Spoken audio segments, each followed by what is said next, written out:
तो जय हिंद, नमस्कार प्यारे बच्चों। आप सभी का विकास विहार बोर्ड पर स्वागत है। तो चलिए आज हम लोग पढ़ने वाले हैं क्लास 10th की हिस्ट्री। और हिस्ट्री में पहला चैप्टर का नाम है यूरोप में राष्ट्रवाद। आज उसी के बारे में हम लोग समझेंगे। तो चलिए ध्यान दीजिए। देखिए, सबसे पहला प्रश्न दिया आप लोग के सामने कि जर्मनी के एकीकरण का प्रमुख वास्तुकार कौन था, यानी जर्मनी का एकीकरण में प्रमुख योगदान किसका है। ठीक ना। तो याद रखिएगा, इसका राइट आंसर हो जाएगा ऑप्शन नंबर डी, बिस्मार्क हो जाएगा। ठीक ना। चलिए ध्यान दीजिए, जर्मनी का एकीकरण कैसे हुआ। ध्यान दीजिए, देखिए जर्मनी का एकीकरण याद रखिएगा। जर्मनी के एकीकरण करने के लिए बिस्मार्क 3 युद्ध लड़ा है। कितना युद्ध? 3 गो युद्ध किया है। पहला किया है डेनमार्क का युद्ध। दूसरा जो हुआ है सेडोवा के युद्ध, सेडोवा का युद्ध किया है। और तीसरा जो है सेडोन का युद्ध किया है। कौन सा युद्ध? सेडोन का युद्ध किया है। डेनमार्क का युद्ध किसके बीच हुआ है? तो याद रखिए, प्रसा और डेनमार्क के बीच। ठीक ना। और सेडोवा के युद्ध पूछेगा किसके बीच हुआ है, तो प्रसा और ऑस्ट्रिया के बीच हुआ है। और सेडोन के युद्ध किसके बीच हुआ है, तो फ्रांस और प्रसा के बीच हुआ है। ठीक ना। तो जर्मनी के एकीकरण करने के लिए बिस्मार्क कितना युद्ध लड़ा है, तो 3 गो युद्ध लड़ा है। और याद रखिएगा, बिस्मार्क जो था ना, किसके तरफ से युद्ध का नेतृत्व कर रहा था, तो प्रसा के तरफ से। किसके तरफ से? तो प्रसा के तरफ से नेतृत्व कर रहा था। और डेनमार्क का युद्ध कब हुआ है, तो याद रखिएगा, ध्यान दीजिए, याद रखिएगा, डेनमार्क का युद्ध जो हुआ ना, डेनमार्क का युद्ध कब हुआ है, तो याद रखिएगा 1864 में। कब हुआ है? 1864 में। सेडोवा का युद्ध पूछेगा तो याद रखिएगा, सेडोवा का युद्ध जो हुआ है 1866 में हुआ है। सेडोन का युद्ध पूछेगा तो सेडोन का युद्ध याद रखिएगा 1870 में हुआ है। इस तरह से जर्मनी का फाइनल एकीकरण होता है 1871 ईस्वी में जर्मनी का एकीकरण हो जाता है। और जर्मनी के एकीकरण के बीच फ्रांस और प्रसा के बीच फ्रैंकफर्ट की संधि होता है। कब? 1871 ईस्वी में। तो प्रश्न ये भी पूछेगा कि फ्रैंकफर्ट की संधि कब हुआ था, तो आंसर 1871 लगाइएगा। और किसके बीच हुआ था, तो फ्रांस और प्रसा के बीच हुआ था। इस बात को याद रखिएगा। और याद रखिएगा, जो बिस्मार्क युद्ध लड़ रहा था जर्मनी की तरफ से ना, किसके नेतृत्व में लड़ रहा था, तो प्रसा की तरफ थे। और उस टाइम प्रसा के जो राजा था उसका नाम था विलियम प्रथम। क्या नाम था? विलियम प्रथम नाम था। क्या नाम था? विलियम प्रथम नाम था। इस बात को याद रखिएगा। क्या नाम था? तो विलियम प्रथम था। ठीक ना। चलिए ठीक है, आई होप कि आप लोग को इतना समझ में आया होगा। और याद रखिएगा, बिस्मार्क जो था जर्मनी के एकीकरण करने के लिए रक्त एवं लौह की नीति अपनाया था। यहाँ से भी याद रखिएगा, रक्त एवं लौह की नीति कौन अपनाया था? आंसर हो जाएगा बिस्मार्क हो जाएगा। क्या हो जाएगा? बिस्मार्क हो जाएगा। ठीक ना। चलिए नेक्स्ट प्रश्न ध्यान दीजिए। नेक्स्ट प्रश्न दिया है आप लोग सामने। नेक्स्ट प्रश्न दिया है कि इटली के एकीकरण में निम्न में से किसका संबंध नहीं था। तो याद रखिएगा, इटली के एकीकरण करने के लिए मुख्य रूप से 4 गो लोग थे। कितना था? 4 गो लोग। पहला था मेजनी था। ठीक ना। काउंट कबूर था। ठीक ना। और एगो था गैरीबाल्डी। कौन था? गैरीबाल्डी था। कौन था? गैरीबाल्डी। कौन था? तो गैरीबाल्डी था। और ये तीनों जो लड़ाई लड़ रहा था ना एकीकरण के लिए, इटली के एकीकरण के लिए, किसके नेतृत्व में लड़ रहा था? तो एक सार्डिनिया पिडमाउंट के राजा थे, शासक थे। ठीक ना। Victor Emmanuel. क्या नाम था उनका? विक्टर इमैनुअल नाम था। क्या नाम था? विक्टर इमैनुअल नाम था। याद रखिए, तीनों के तीनों युद्ध लड़ रहा था किसके नेतृत्व में? सार्डिनिया पिडमाउंट के शासक अर्थात राजा विक्टर इमैनुअल के पद पर, उनका भी नेतृत्व इटली के एकीकरण में था। ठीक ना। ये तीनों को याद रखिएगा। और पीछे बिस्मार्क के बारे में बताया है ना, तो याद रखिएगा, बिस्मार्क से प्रश्न ये भी पूछता है कि बिस्मार्क को प्रधानमंत्री के पद पर कौन नियुक्त किया था? तो विलियम प्रथम। और बिस्मार्क कहाँ के प्रधानमंत्री बनाया गया था? प्रसा के बनाया गया था। इस बात को याद रखिएगा। आइए बारी बारी से सबको ये तीनों के बारे में हम लोग समझते हैं। चलिए ध्यान दीजिए, तो देखिए अगर ये प्रश्न पूछा है कि इटली के एकीकरण में निम्न में किसका संबंध नहीं है, तो तीनों का संबंध था, इटली के एकीकरण में योगदान था, तो बताइए किसका नहीं था, तो बिस्मार्क के नहीं था, क्योंकि बिस्मार्क किस में योगदान दिया है, जर्मनी के एकीकरण में दिया है, ठीक ना। तो आइए समझते हैं तीनों के बारे में। ध्यान दीजिए, सबसे पहले समझिए मेजनी के बारे में। मेजनी कौन था, तो याद रखिएगा मेजनी जो था ना, गणतांत्रिक विचारों के समर्थक और योग्य सेनापति था। इन्होंने सबसे पहले इटली का एकीकरण करने के लिए यंग इटली की स्थापना की है। यंग इटली, तो याद रखिएगा यंग इटली की स्थापना कब किया, तो 1831 में। यंग इटली की स्थापना कब किया, 1831 में। फिर यंग यूरोप का स्थापना किया। यंग यूरोप के अगर पूछेगा स्थापना कब किया, तो याद रखिएगा यंग यूरोप की स्थापना 1834 में किया। कब किया, 1834 में किया। फिर इसके बाद ये जो किया था friends of Italy, friends of Italy की स्थापना, फ्रेंड्स ऑफ इटली, इटली, देखिए खाने वाला इडली नहीं बोल रहे हैं, इटली बोल रहे हैं। फ्रेंड्स ऑफ इटली की स्थापना 1854 में किया था। ये तीनों के तीनों डेट एकदम कंप्लीट याद रखिएगा आप लोग, ठीक ना। और यहाँ से याद रखिएगा प्रश्न पूछता है कि जो मेजनी है किसका सदस्य था, याद रखिएगा कार्बोनरी का सदस्य था। याद रखिए कार्बोनरी एक गुप्त संस्था था। और कैसी संस्था थी, तो क्रांतिकारियों की संस्था थी, इसी का सदस्य था कौन, मेजनी। इस बात को याद रखिए। चलिए आते हैं अब गैरीबाल्डी पर। किस पर आते हैं ना, पहले काउंट काबूर पर आते हैं। तो याद रखिएगा काउंट काबूर जो था ना, इसको जो था ना, जो विक्टर इमैनुअल था ना, प्रधानमंत्री के पद पर नियुक्त किया था। काउंट काबूर को विक्टर इमैनुअल के पद पर कौन नियुक्त किया था, तो याद रखिएगा सार्डिनिया पिडमाउंट के शासक विक्टर इमैनुअल ने किया था।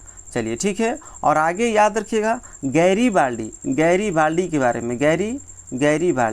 गैरीबाल्डी के बारे में पूछता है बहुत बार। तो गैरीबाल्डी के बारे में सबसे पहला प्रश्न यही याद रखिएगा, गैरीबाल्डी पेशे से क्या था। याद रखिएगा गैरीबाल्डी पेशे से नाविक था। क्या था, नाविक था।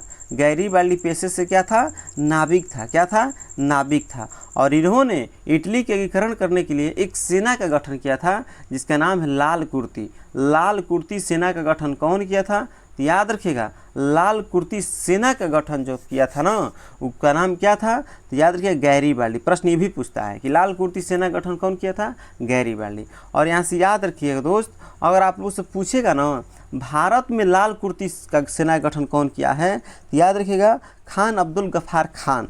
याद रखिएगा भारत में बात कर रहे हैं। देखिए अगर लाल कुर्ती सेना के गठन पूछ देगा तो गैरीबाल्डी आंसर किया। अगर कहेगा भारत में लाल कुर्ती सेना गठन कौन किया है, तो याद रखिए खान अब्दुल गफ्फार खान। खान अब्दुल गफ्फार खान कहा। याद रखिएगा भारत में लाल कुर्ती का गठन खान अब्दुल गफ्फार खान किए हैं। और याद रखिएगा खान अब्दुल गफ्फार खान को खुदाई खिदमतार भी कहा जाता है। खुदाई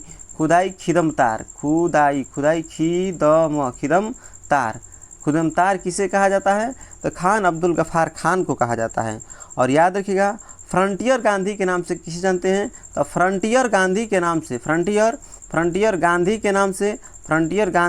किसे जानते हैं, तो याद रखिएगा खान अब्दुल गफ्फार खान को ही जानते हैं। और याद रखिएगा अभी तक पूरे इतिहास में 10वीं क्लास के इतिहास में 3 गो सेना का गठन हुआ है। देखिए 3 गो सेना के।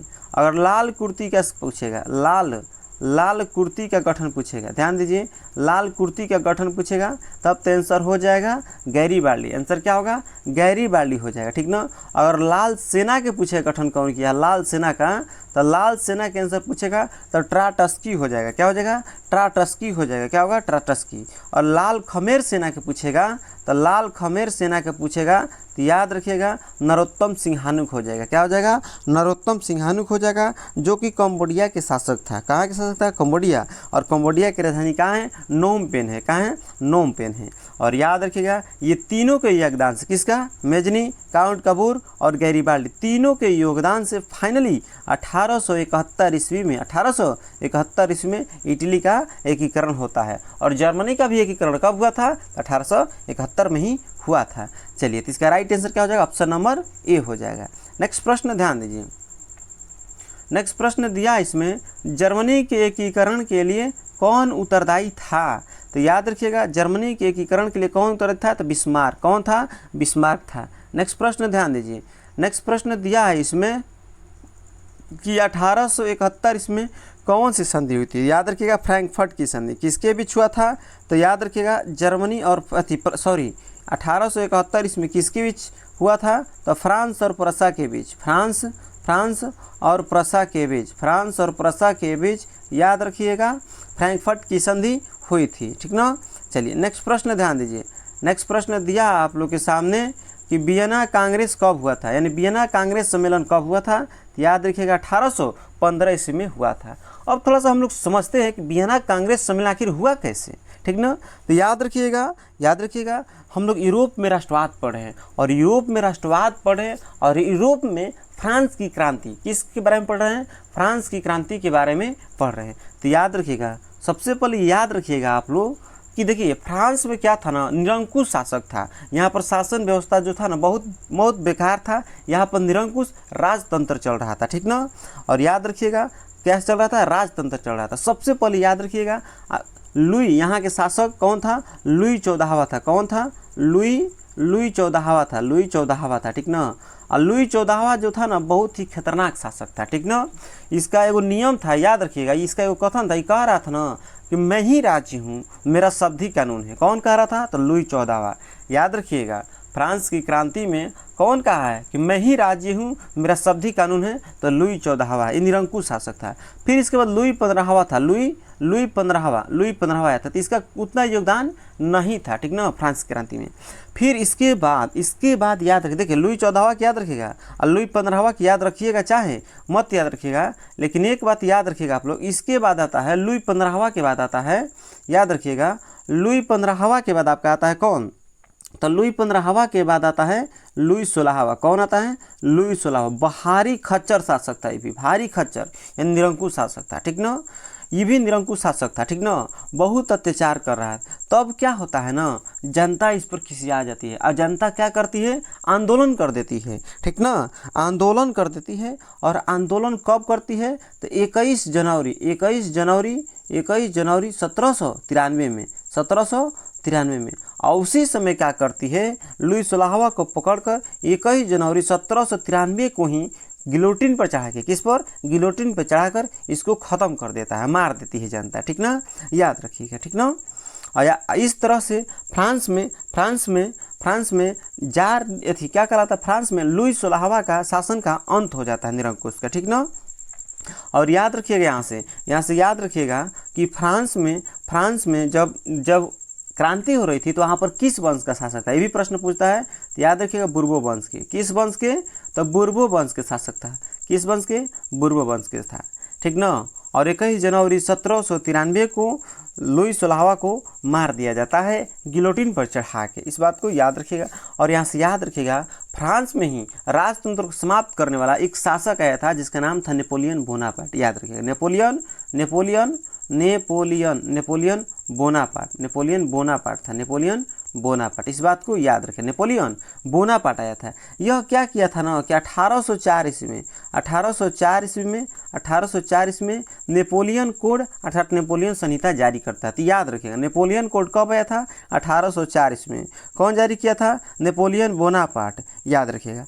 और ये क्या करता है ना, फ्रांस में तो राजतंत्र को समाप्त करता ही है, अपना अगल बगल जो देश था ना उस वहाँ पर भी राजतंत्र को समाप्त करने की कोशिश करता है, ठीक ना। तब चार देश कौन कौन, तो इंग्लैंड,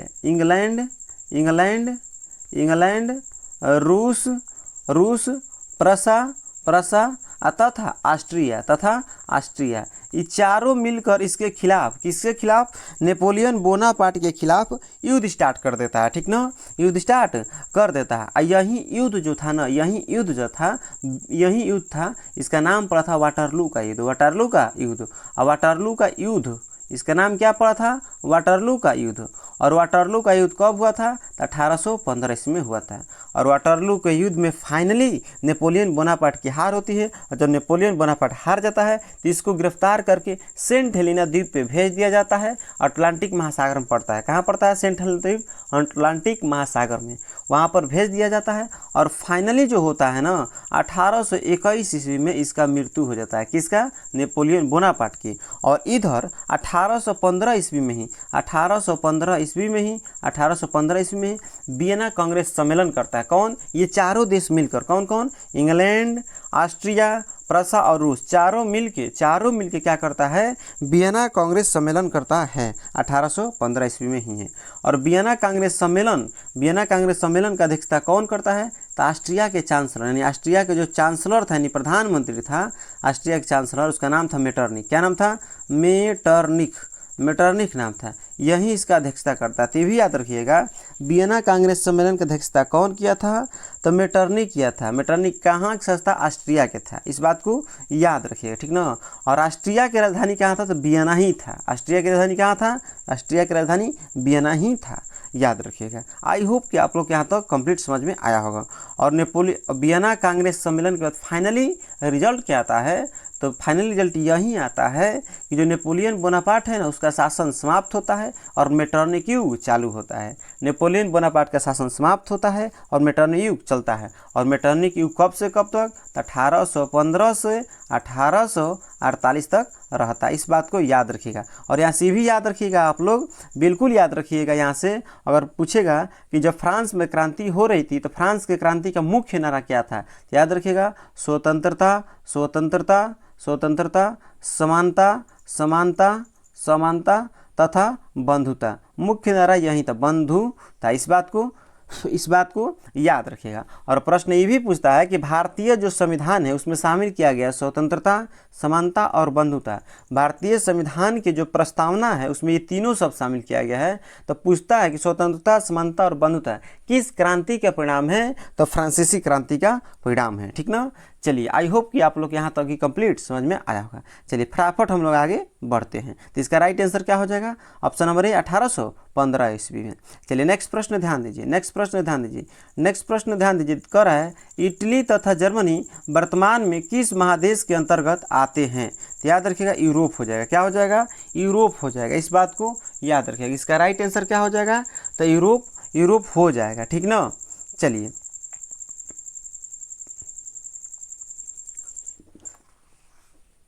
चलिए नेक्स्ट प्रश्न ध्यान दीजिए।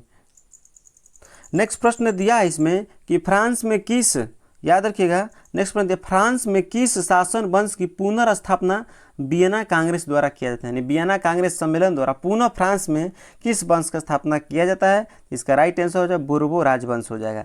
नेक्स्ट प्रश्न ध्यान दीजिए। नेक्स्ट प्रश्न दिया है इसमें, मेजनी का संबंध किस संगठन से था? याद रखिए, कार्बोनरी से था।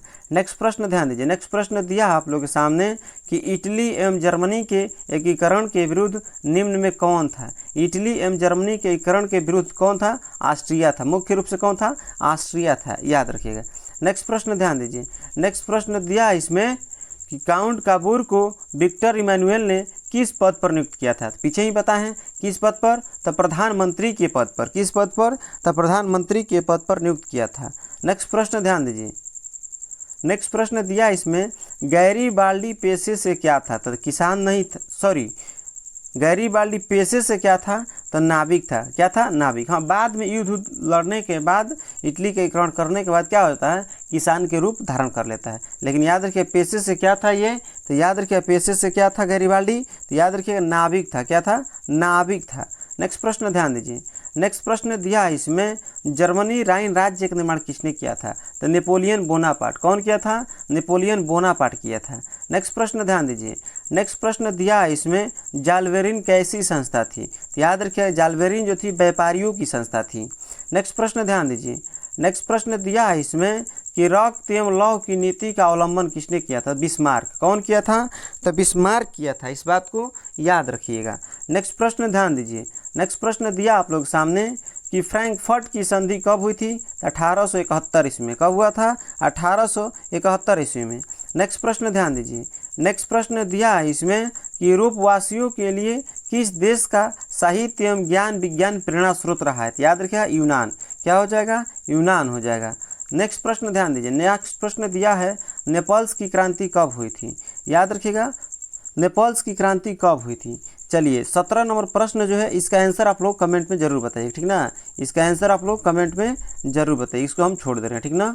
चलिए नेक्स्ट प्रश्न ध्यान दीजिए, नेक्स्ट प्रश्न दिया है इसमें कि चार्टिस्ट आंदोलन कहाँ हुआ था? याद रखिए इंग्लैंड में। चार्टिस्ट आंदोलन कहाँ हुआ था? तो इंग्लैंड में हुआ था। नेक्स्ट प्रश्न ध्यान दीजिए, नेक्स्ट प्रश्न दिया है इसमें कि यूनान को एक स्वतंत्र राष्ट्र घोषित किया गया था कब?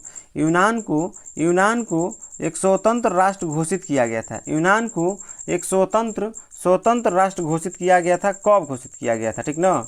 यही बताना है आप लोगों को कि यूनान को एक स्वतंत्र राष्ट्र घोषित किया गया था कब? तो याद रखिएगा इसका राइट आंसर क्या हो जाएगा? तो इसका राइट आंसर याद रखिएगा 1832 ईस्वी में। कब घोषित किया गया था? 1832 ईस्वी में। नेक्स्ट प्रश्न ध्यान दीजिए, नेक्स्ट प्रश्न दिया है इसमें आप लोग सामने, नेक्स्ट प्रश्न दिया है इसमें कि ऐतिहासिक द्वंद्ववाद की व्याख्या किसने किया था? तो याद रखिएगा इसका राइट आंसर हो जाएगा हीगेल। क्या हो जाएगा? हीगेल हो जाएगा। नेक्स्ट प्रश्न ध्यान दीजिए, नेक्स्ट प्रश्न दिया आप लोग सामने कि एड्रियानोपुल की संधि कब हुई थी? तो याद रखिएगा 1871 ईस्वी में एड्रियानोपुल की संधि, 1829 में एड्रियानोपुल की संधि हुई थी। और किसके बीच हुई थी? तो रूस और तुर्की के बीच। किसके बीच हुआ था? रूस और तुर्की के बीच हुआ था। नेक्स्ट प्रश्न ध्यान दीजिए, नेक्स्ट प्रश्न दिया है इसमें कि एड्रियानोपुल की संधि किन दो देशों के बीच हुआ था? तो रूस और तुर्की के बीच। देखिए रूस और तुर्की के बीच नहीं दिया है यहाँ पर दिया ही नहीं।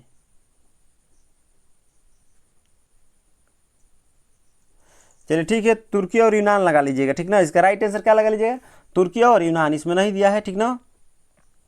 चलिए नेक्स्ट प्रश्न ध्यान दीजिए, नेक्स्ट प्रश्न दिया है इसमें सेडोन का युद्ध किसके बीच हुआ था? तो याद रखिएगा फ्रांस और प्रसा के बीच। सेडोन का युद्ध किसके बीच हुआ था?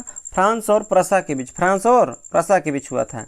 नेक्स्ट प्रश्न ध्यान दीजिए, नेक्स्ट प्रश्न दिया इसमें किस देश का हंगरी पर पूर्ण आधिपत्य था? तो याद रखिएगा ऑस्ट्रिया। नेक्स्ट प्रश्न ध्यान दीजिए, नेक्स्ट प्रश्न दिया इसमें कि पोलैंड के विद्रोह को किसने कुचल दिया था? याद रखिएगा रूस। पोलैंड के विद्रोह को किसने कुचल दिया था? तो रूस ने। नेक्स्ट प्रश्न ध्यान दीजिए, नेक्स्ट प्रश्न दिया आप लोगों के सामने कि सन 1870 में फ्रांस और प्रसा के बीच युद्ध हुआ था, तो सेडोन का युद्ध हुआ था। सेडोवा का युद्ध मत मार दीजिएगा, इसका राइट आंसर क्या होगा?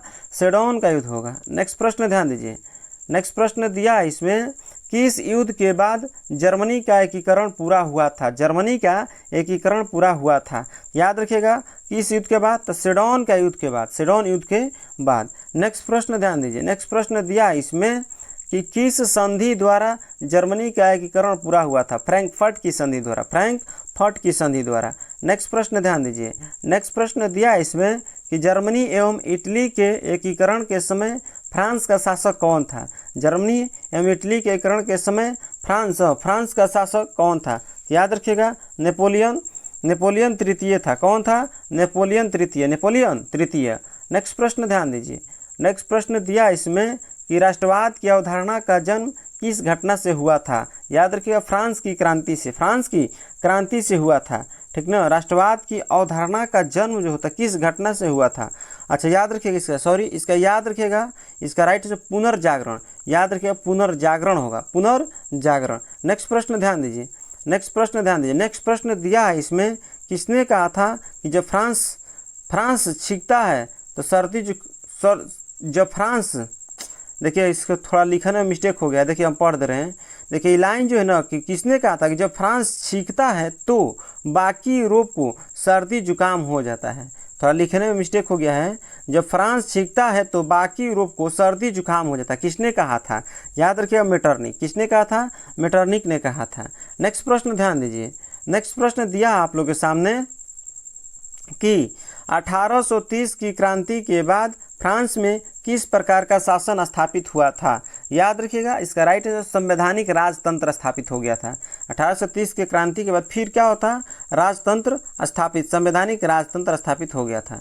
नेक्स्ट प्रश्न ध्यान दीजिए, नेक्स्ट प्रश्न दिया इसमें लाल कुर्ती टुकड़ी का गठन किसने किया था, तो गैरीबाल्डी हो जाएगा, क्या हो जाएगा, गैरीबाल्डी। नेक्स्ट प्रश्न ध्यान दीजिए, नेक्स्ट प्रश्न दिया इसमें कि सेडोवा के युद्ध में किसकी पराजय हुई थी, तो याद रखिएगा जर्मनी के एकीकरण में 3 युद्ध हुआ था ना, तीनों के युद्ध में कौन जीता था, प्रसा जीता था। लेकिन एक और सेडोवा के जब युद्ध हुआ था 1866 में, इसमें कौन हार गया था, तो याद रखिए हम लोग जानते हैं कि सेडोवा के युद्ध प्रसा और ऑस्ट्रिया के बीच हुआ था। इसमें कौन हार गया था, तो ऑस्ट्रिया। इसका राइट आंसर हो जाएगा ऑस्ट्रिया हो जाएगा। नेक्स्ट प्रश्न ध्यान दीजिए, नेक्स्ट प्रश्न दिया आप लोग के सामने कि यूरोप का मरीज किसे कहा जाता है, तो याद रखिएगा यूरोप का मरीज जो होता है ना, तुर्की को कहा जाता है। किसे कहा गया है, तो यूरोप का मरीज तुर्की को कहा गया है, तुर्की को। इस बात को याद रखिएगा, ठीक ना। 1 मिनट रुक जाइए, चलिए ध्यान दीजिए, यूरोप का मरीज किसे कहा गया, तुर्की को। नेक्स्ट प्रश्न ध्यान दीजिए, नेक्स्ट प्रश्न दिया आप लोग के सामने कि नेपोलियन ने जर्मनी में किस संघ की स्थापना किया था, नेपोलियन ने जर्मनी में किस संघ की स्थापना किया था, तो राइन संघ की स्थापना किया था। नेक्स्ट प्रश्न ध्यान दीजिए, नेक्स्ट प्रश्न दिया है इसमें कि किस संधि द्वारा स्वतंत्र यूनान की स्थापना हुआ था, स्वतंत्र यूनान की स्थापना हुआ था, याद रखिएगा कुस्तुनतुनिया की संधि द्वारा स्वतंत्र यूनान की स्थापना हुआ था। नेक्स्ट प्रश्न ध्यान दीजिए, नेक्स्ट प्रश्न दिया इसमें यंग यूरोप की स्थापना किसने किया था, मेजनी। यंग यूरोप की स्थापना किसने किया था, मेजनी, 1834 ईस्वी में। कब किया था, 1834 में। नेक्स्ट प्रश्न ध्यान दीजिए, नेक्स्ट प्रश्न दिया है नौगुएल्फ आंदोलन कहाँ हुआ था, याद रखिएगा इटली में। कहाँ हुआ था, इटली में हुआ था। नेक्स्ट प्रश्न ध्यान दीजिए, नेक्स्ट प्रश्न दिया आप लोग के सामने मेटरनिक कौन था, तो मेटरनिक कौन था, तो याद रखिएगा ऑस्ट्रिया के चांसलर था, ऑस्ट्रिया के चांसलर था। नेक्स्ट प्रश्न ध्यान दीजिए, नेक्स्ट प्रश्न दिया है कि फ्रांस के किस राजा ने कहा था, मैं अंग्रेजी राजा की भांति शासन करने की अपेक्षा लकड़ी काटना अधिक पसंद करूंगा, लकड़ी काटना अधिक पसंद करूंगा। यह बात किसने कहा था, तो याद रखिएगा चार्ल्स दशम ने कहा था, चार्ल्स दशम ने कहा था। नेक्स्ट प्रश्न ध्यान दीजिए, नेक्स्ट प्रश्न दिया है इसमें कि प्रसा का शासक कौन था, प्रसा जो था, प्रसा के शासक कौन था, तो विलियम प्रथम था। कौन था, तो विलियम प्रथम था। नेक्स्ट प्रश्न ध्यान दीजिए, नेक्स्ट प्रश्न ध्यान दीजिए, दिया कि जालबेरिन की स्थापना किस राज्य में हुई थी, याद रखिएगा जालबेरिन की स्थापना जो है था प्रसा में। आज जालबेरिन कैसी संस्था थी, तो व्यापारियों की, जालबेरिन कैसी संस्था थी, तो व्यापारियों की संस्था थी, किसकी, व्यापारियों की। नेक्स्ट प्रश्न ध्यान दीजिए, नेक्स्ट प्रश्न दिया है कि हंगरी की भाषा क्या थी, तो मैग्यार। और याद रखिएगा हंगरी की राजधानी कहाँ है, हंगरी की राजधानी बुडापेस्ट। कहाँ है, बुडापेस्ट, और वहाँ की भाषा मैग्यार, याद रखिएगा। नेक्स्ट प्रश्न ध्यान दीजिए, नेक्स्ट प्रश्न ध्यान दीजिए, यूनान के स्वतंत्रता संग्राम में किसकी पराजय हुई थी, तो तुर्की की, किसकी, तुर्की की। नेक्स्ट प्रश्न ध्यान दीजिए, नेक्स्ट प्रश्न दिया है इसमें आप लोग सामने कि मारियान किस देश के राष्ट्रवाद की प्रतीक थी, याद रखिएगा तो फ्रांस के, किसका, फ्रांस। और फ्रांस की राजधानी पूछेगा ना, तो याद रखिएगा पेरिस। फ्रांस की राजधानी कहाँ है, पेरिस। और याद रखिएगा यूरोप में जितना भी क्रांति फैली है कहाँ से स्टार्ट हुई थी, तो फ्रांस से ही फैली है। इसीलिए कहा जाता है कि जब फ्रांस सीखता है तो सारे यूरोप को सर्दी जुकाम हो जाता है। किसने कहा था, तो ऑस्ट्रिया के चांसलर मेटरनिक कहा था। इस बात को याद रखिएगा, ठीक ना। चलिए नेक्स्ट प्रश्न ध्यान दीजिए, नेक्स्ट प्रश्न दिया है इसमें कि यूरोपीय सभ्यता का पालना किसे कहा जाता है, यूरोपीय सभ्यता का पालना किसे कहा जाता है, याद रखिएगा यूनान को कहा जाता है। किसे कहा जाता है, यूनान को कहा जाता है। नेक्स्ट प्रश्न ध्यान दीजिए, नेक्स्ट प्रश्न दिया है इसमें एक्ट ऑफ यूनियन किस वर्ष पारित हुआ था, याद रखिएगा 1688 ईस्वी में, 1688 ईस्वी में। नेक्स्ट प्रश्न ध्यान दीजिए, नेक्स्ट प्रश्न दिया है कि 1789 की फ्रांसीसी क्रांति के समय वहाँ किस राजवंश का शासक था, तो बुर्बो राजवंश का। और याद रखिएगा फ्रांस की क्रांति पूछे कब हुआ था, तो 14 जुलाई, डेट के साथ याद रखिएगा 14 जुलाई 1789 में ही फ्रांस की क्रांति हुई थी। और इसी क्रांति में कौन मारा गया था, तो निरंकुश शासक लुई 16वां मारा गया था 21 जनवरी 1793 में। इसकी पत्नी मेरी अंतवानेट जो थी उसको भी मारा गया था, ठीक है। नेक्स्ट प्रश्न ध्यान दीजिए, नेक्स्ट प्रश्न दिया है नेपोलियन संहिता किस वर्ष लागू हुआ था, 1804 ईस्वी में, 1804 ईस्वी में। नेक्स्ट प्रश्न दिया आप लोग सामने कि जर्मनी के एकीकरण के लिए बिस्मार्क ने कितना युद्ध लड़ा था, याद रखिएगा बिस्मार्क जो था 3 गो युद्ध लड़ा था। कितना युद्ध, 3 गो, पीछे समझा चुके हैं। नेक्स्ट प्रश्न ध्यान दीजिए, नेक्स्ट प्रश्न ध्यान दीजिए, दिया है कि वियना कांग्रेस में पवित्र संघ की योजना किसने प्रस्तुत किया था? तो याद रखिएगा इसका राइट आंसर हो जाएगा रूस हो जाएगा। क्या हो जाएगा? रूस हो जाएगा। वियना कांग्रेस में पवित्र संघ की योजना जो प्रस्तुत किया था ना, रूस। और याद रखिए रूस की राजधानी क्या है? तो मास्को। रूस की राजधानी क्या है? तो मास्को है, मास्को। नेक्स्ट प्रश्न ध्यान दीजिए, नेक्स्ट प्रश्न दिया आप लोग के सामने कि वियना कांग्रेस में पवित्र संघ। चलिए प्रश्न ये रिपीट हो गया, ठीक ना, प्रश्न रिपीट हो गया 2 बार।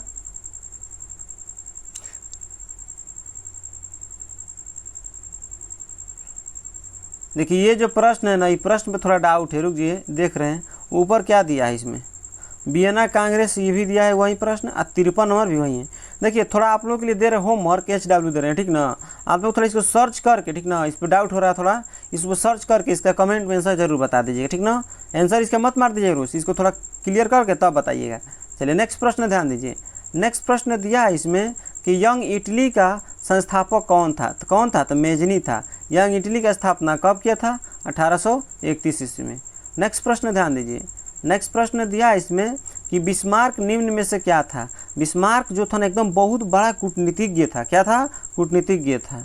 नेक्स्ट प्रश्न ध्यान दीजिए, दिया है कि सार्डिनिया पिडमाउंट का शासक कौन था? Victor Emmanuel. कौन था? तो विक्टर इमैनुअल था।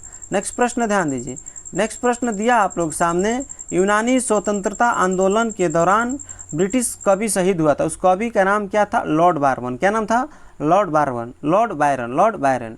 नेक्स्ट प्रश्न ध्यान दीजिए, नेक्स्ट प्रश्न दिया है इसमें कि वियना कांग्रेस के द्वारा फ्रांस में किस शासक वंश की पुनर्स्थापना? तो बोर्बो राजवंश की। नेक्स्ट प्रश्न ध्यान दीजिए, नेक्स्ट प्रश्न दिया है इसमें इटली के एकीकरण में निम्न में से किसका योगदान है? इटली के एकीकरण में याद रखिएगा मेजनी का भी, गैरिबाल्डी और काउंट का, तीनों का, इसलिए इसका राइट आंसर हो जाएगा ऑप्शन नंबर डी। चलिए नेक्स्ट प्रश्न ध्यान दीजिए। चलिए प्रश्न खत्म हो गया। तो आप लोगों से यही एक होमवर्क दे रहे हैं, आप लोग कमेंट में जरूर बताइएगा। देखिए होमवर्क दे रहे हैं आप लोग के लिए कि आप लोग को आंसर बताना है कि फ्रांस की जो क्रांति थी कब हुई थी? फ्रांस की क्रांति कब हुई थी? आंसर जरूर बताइए कमेंट में, ठीक ना। तब तक ले जय हिंद, बाय, मिलते हैं नेक्स्ट वीडियो में।